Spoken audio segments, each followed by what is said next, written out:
Ladies and gentlemen, welcome to the Land of Music podcast with your host, Adam Roach.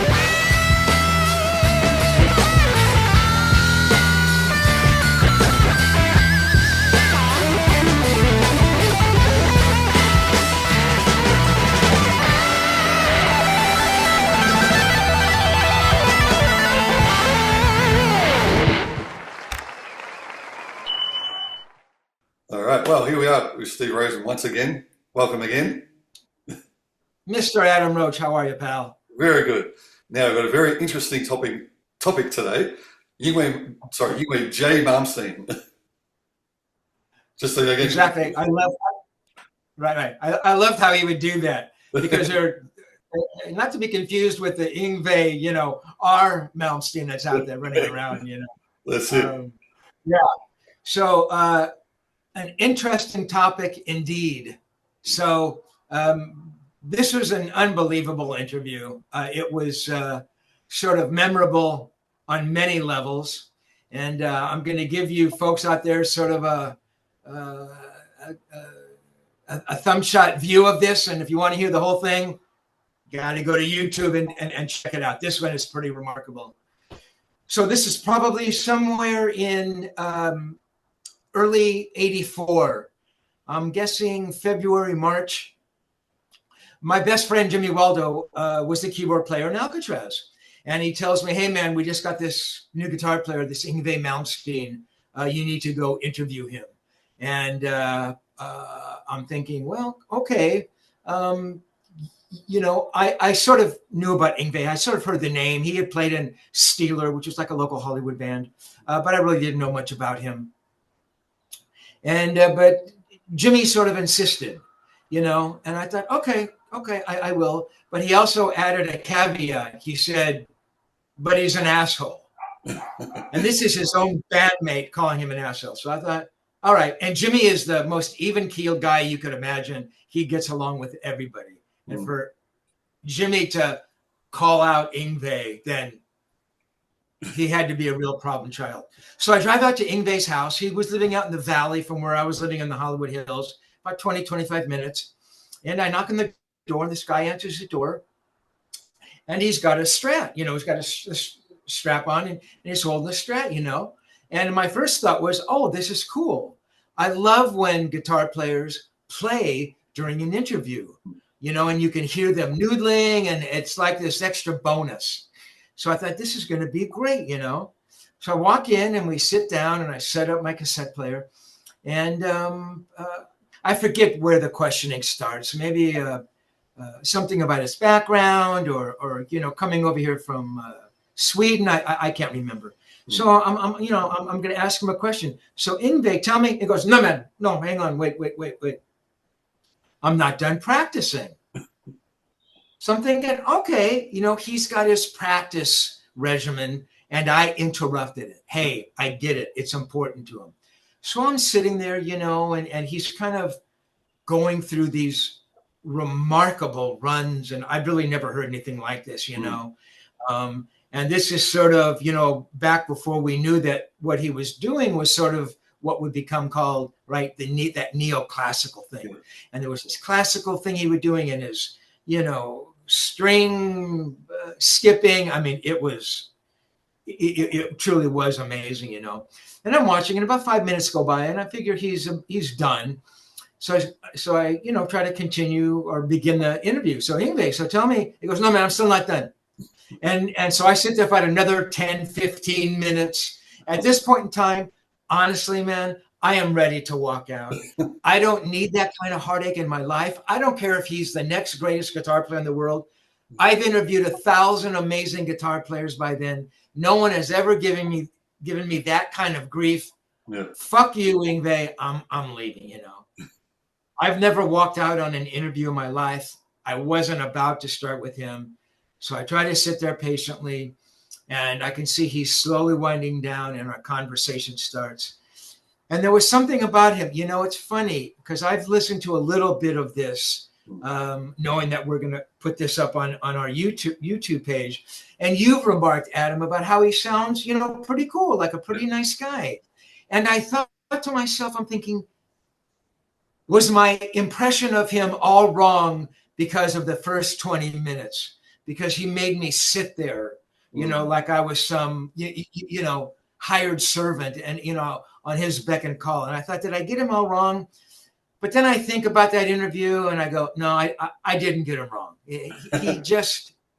He was just an edgy kind of guy, and he had a massive ego, and he just wanted you to believe that he was the greatest guitar player in the world, and there's nothing wrong with that, but it was just, he kind of hammered you with that thought, So we keep talking, and he's playing the whole time, and now it's cool because he's talking and he's playing, and you're going to hear this on the interview, and you're going to hear him just ripping this amazing stuff, and it's remarkable. And I never one time ever said one bad word about Yngwie's playing. He was an extraordinary guitar player, and he did bring this new kind of a style to metal guitar. But that being said, we talked about various things, and he was pretty cool. Talked about his background and some of the early bands. And then I asked him, and I can't remember if this is in part one or part two. I asked him about his practice schedule. And he goes, "Well, man, I don't really practice." And I think in my head, I heard him say, "I don't practice." But what I guess he was really saying was, "I don't really practice more than I sit down and play." Yeah. Well, that's partly true. But I sat there for 20 minutes during what he called a practice session. And yes, it was a lot of just working out things, I could tell. But I could tell him kind of going over things. He was practicing. He had come up with a riff, and he was working to get that down, So that wasn't entirely true. I don't really practice, I mainly play. So that was one. That's strike one. So we go on, and I asked him about Jeff Beck. I asked every guitar player about Jeff Beck because Jeff was my favorite guitar player. I thought Jeff was the greatest, And depending on how you answered that question, that told me a lot about you as a guitar player. So I figured that Yngwie had listened to a fair amount of Jeff. Look, Jeff first started playing the Stratocaster back in '75 with a Blow by Blow record. So I figured that Yngwie has listened to that. It's a Strat, it's the vibrato bar. Excuse me. So I said, what about Jeff Beck? And I can't remember exactly what he said. He goes, "Who?" And I go, "Jeff Beck." And he goes, "I've never heard of Jeff Beck, or I've never heard Jeff Beck play." Yeah. And I go, "Yngwie, you're telling me you have never heard Jeff Beck?" And he goes, "Yeah, man, I know who that is." So at that point, I think he's just a total fucking asshole, because nobody in it, I've interviewed 1,000 guitar players, and not one of them has ever said, "I've never heard Jeff Beck." So that's strike two. So, we go on and we continue to talk. And at moments he's very cool and he's kind of open, but there's just this underlying ego thing. It just bothered me. So at one point he takes a guitar and he wants to show me something. And he describes it as taking the high E and B string and running his finger down it. And I don't know if he was trying to show me how he cleans the string, is kind of just kind of cleaning some of the surface dirt off of it. I don't know what it was. But all of a sudden he does this, and people, you are going to fucking freak out when you hear this, because I think about it to this day and it gives me cold chills.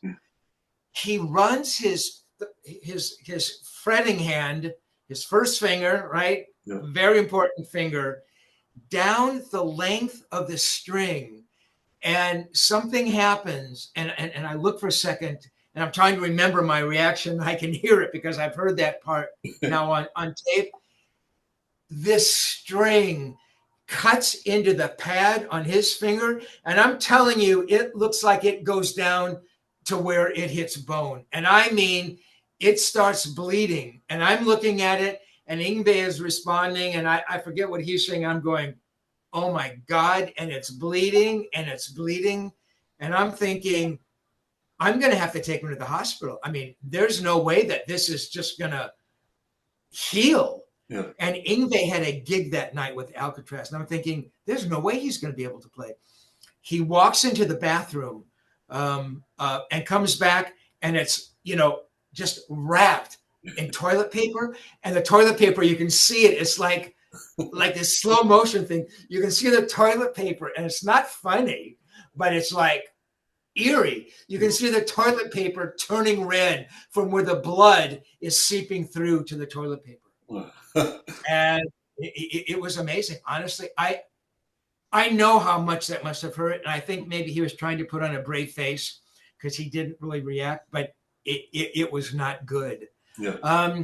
But we talked for a while, and he played, and he certainly didn't play as much after almost slicing his finger off as he did before.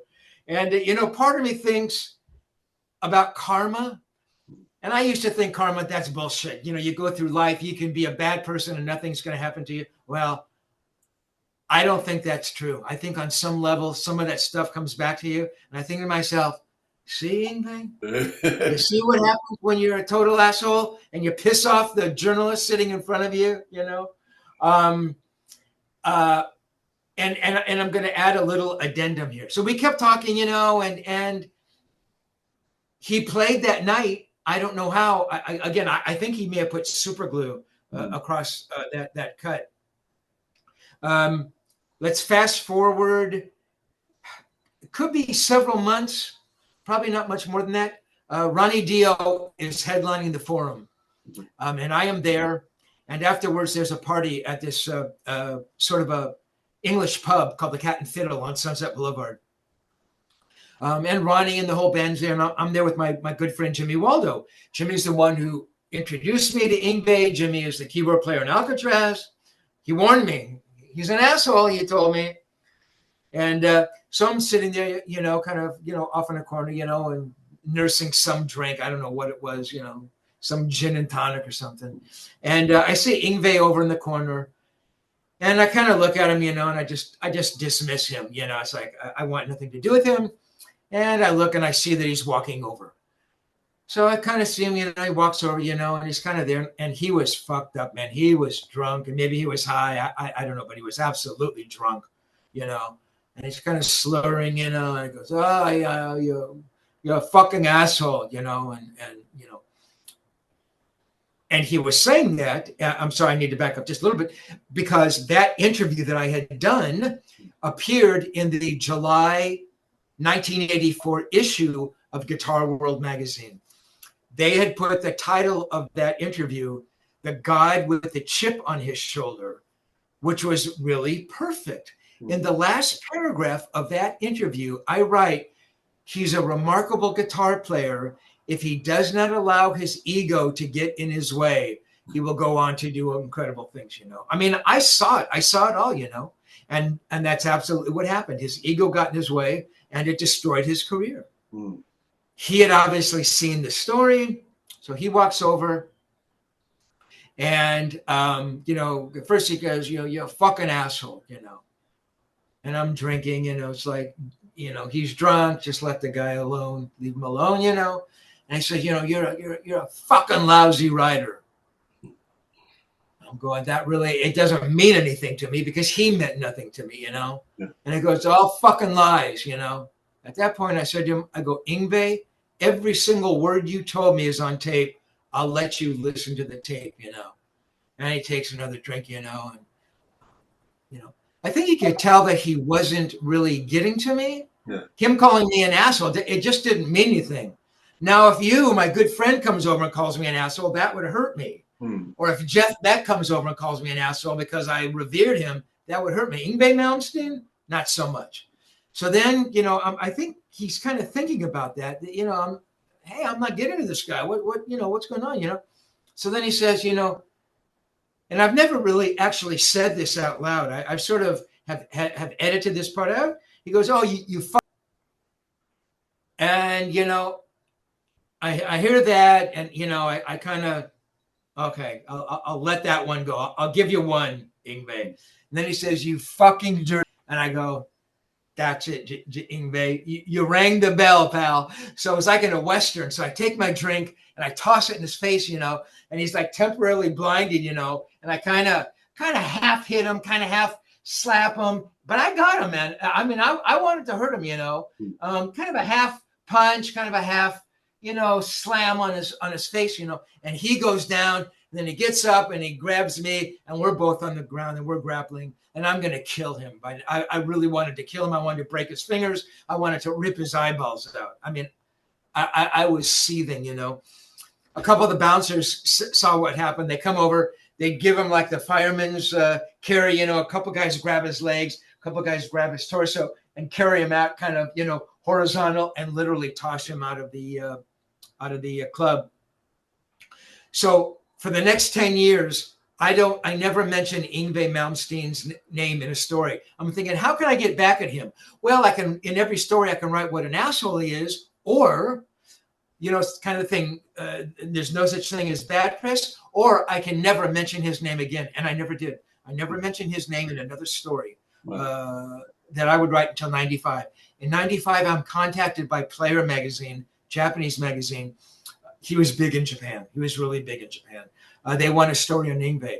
My first instinct was that there's no way I'm flying to Miami, his home, to interview this asshole, But then I thought, well, Yngwie must know I'm coming. He must see his interview sheet, his management, whatever. If he's cool with me coming, then yeah, I'll take a free flight to Miami at the very worst.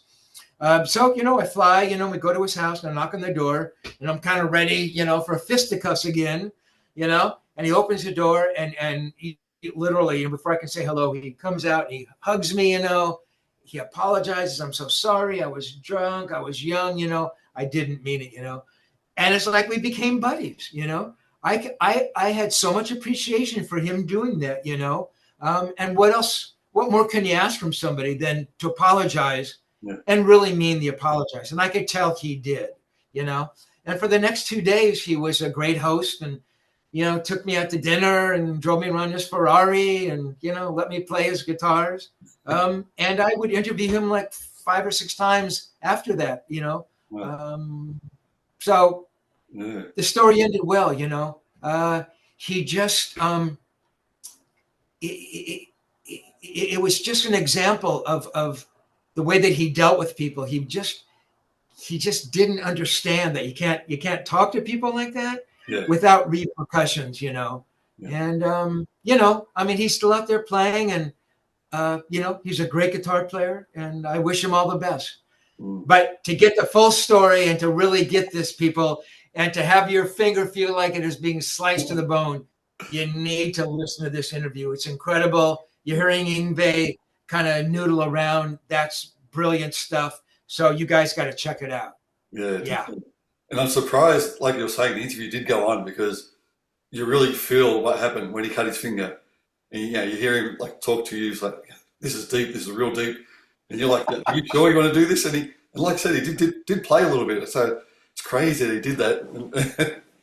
Yeah, it is unbelievable. And, maybe it did, I don't know, heal enough that he could sort of play. But I'll tell you, man, it was bleeding all over. And he realized how deep that cut was. Yeah. I don't think he wanted to kind of admit to what he'd done, Exactly. Ending his career because he sliced his finger open on a guitar string, There's something ironic about that, right? Yeah. But when you hear it on tape and you hear his responses, I mean, it's pretty amazing. Yeah.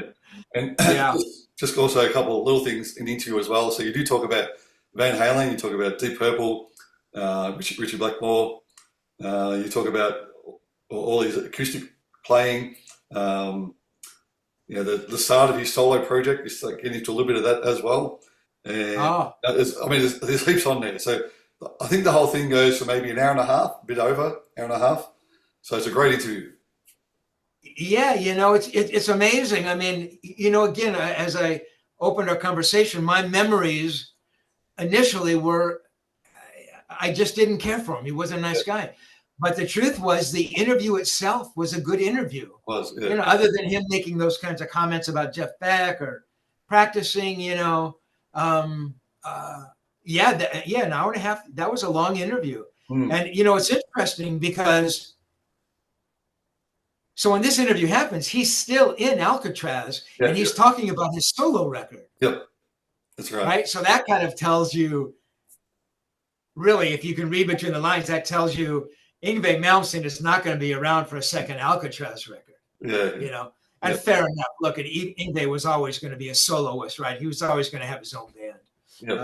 But he plays some amazing stuff on that No Parole from Rock and Roll, that first Alcatraz record. A lot of people look at that, that was, really love his playing on that record. For him, it was a springboard. Yeah, and he does talk about some of the songs from the album. I think is it Jet to Jet? Is that one of the songs? Yeah. So he talks about that. Yeah, that's cool. Yeah, I remember talking about Purple, and obviously Richie was his biggest influence by far. Yeah. Although I think he was a big Hendrix guy too. I think there have been moments when he'd say that, oh yeah, Richie really wasn't much of an influence, and he'd say stuff like that, and it's like, you can't say stuff like that when it's so obvious, and there's nothing wrong with saying Richie Blackmore was my greatest influence. I loved him, and I wish I could have played in Deep Purple. People look at that and they look at you differently as a musician when you say things like that. Yeah, that's right. You know what I mean? When it's, I don't know, at least for me, So that was the way that he would say stuff like that. But I know he revered Richie Blackmore and loved Purple, and but he took that Blackmore thing and made it his own. I mean, you wouldn't listen to him and say, "Oh, he sounds like Richie Blackmore." Yeah. He moves like Richie Blackmore and kind of does the, throwing the guitar and the guitar chord thing a la Richie, but he doesn't sound like Richie Blackmore at all. So and it's interesting. He mentioned Edward because in my memory, I didn't remember asking him about Edward. So we can all the fans, we can all kind of listen with new ears, and we can all hear what Yngwie Malmsteen has to say about Edward Van Halen. Exactly. Good stuff. Now, there is part of the interview, probably about 10 minutes, where he's playing music in the background, which is like violin concerto, Beethoven or Bach or something, which is pretty loud, so must apologize for that, but you can still hear what you guys are saying. It's funny. So is that music on from the beginning of the interview? No, it's just like it's not. I think it's after he cut his finger. Actually, after that, he might have gone for a break and then maybe calm down with some classical music. I mean, look, it's okay if he puts some music on and it's not too loud. But in Yngwie's mind, it could have been, well, I'm going to put on music. I mean, who knows? But obviously he was a big classical guy, and Bach and Paganini and all that stuff. Maybe some of the people listening to the YouTube interview here can recognize what that piece of music is. Yeah. And if somebody recognizes it and let me know. I'll give you a shout out for sure. Win a free pick. There you go. Yeah. Absolutely. All right. So this will be out on this Sunday American time. So make sure you check this out. The Yngwie Malmsteen with Steve Rosen.